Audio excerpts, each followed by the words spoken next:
Magandang umaga po. Ang atin naman pong pagkukwentuhan ngayon ay tungkol po sa gamot sa flu. Di po ba kapag bakterya, meron tayong antibacteria. Pag naman po fungal, meron tayong antifungal. Dok, meron ba tayong antivirus sa flu? Aside from symptomatic treatment, meron ba talagang antivirus para sa flu? Meron po.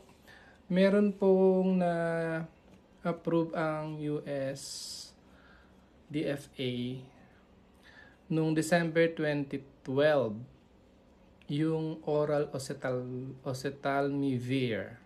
Yan po. Meron pong antivirus effect yun. Ang action niya,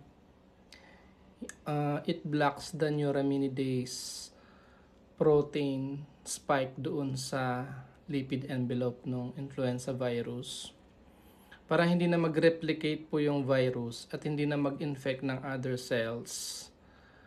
So, hindi na din siya masyadong mag-i-infect sa ibang tao.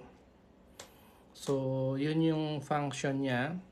So, kinocompute po yan. Pag sa adult po pala, 75 mg twice a day for 5 days. Tapos sa mga bata, kinocompute depende po sa timbang. Meron 30 mg, 45 mg, 60 mg.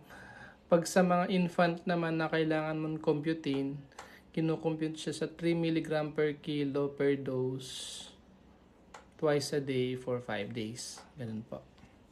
Kaya lang, kung sa totohanan, dito sa Pilipinas, ang available po sa ngayon ano ba ngayon? October, no? 2025.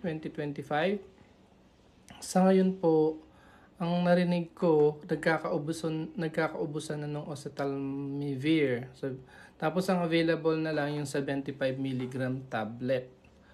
So kapag ang mga bata po kasi, according dun sa libro namin, pwedeng bigyan kahit 2 weeks old pa lang. Pwede na daw bigyan, or infant pwedeng bigyan. So kung computein mo dun sa weight niya, yung 75 mg na tablet, ano pa po yun, paper tab pa. So, hindi basta-basta at kailangan mo talaga ng prescription. Ayan, dyan sa oseltamivir.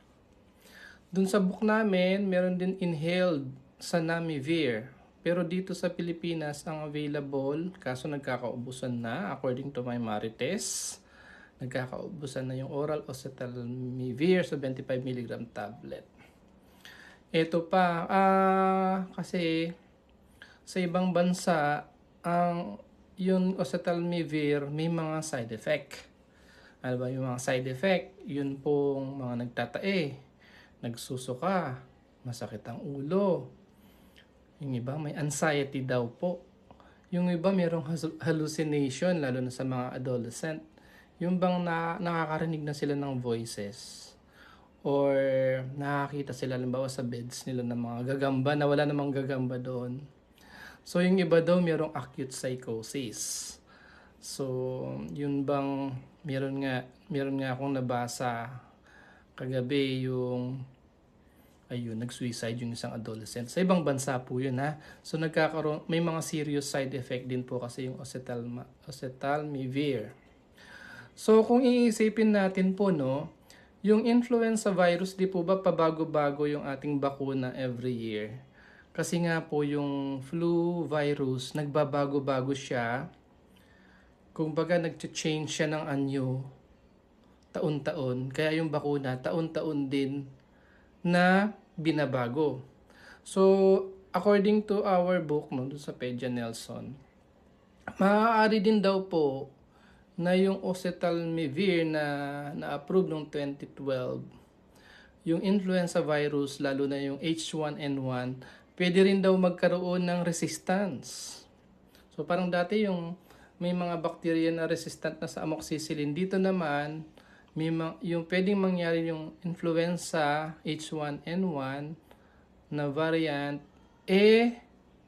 or type, magkaroon din ng resistance dun sa oseltamivir.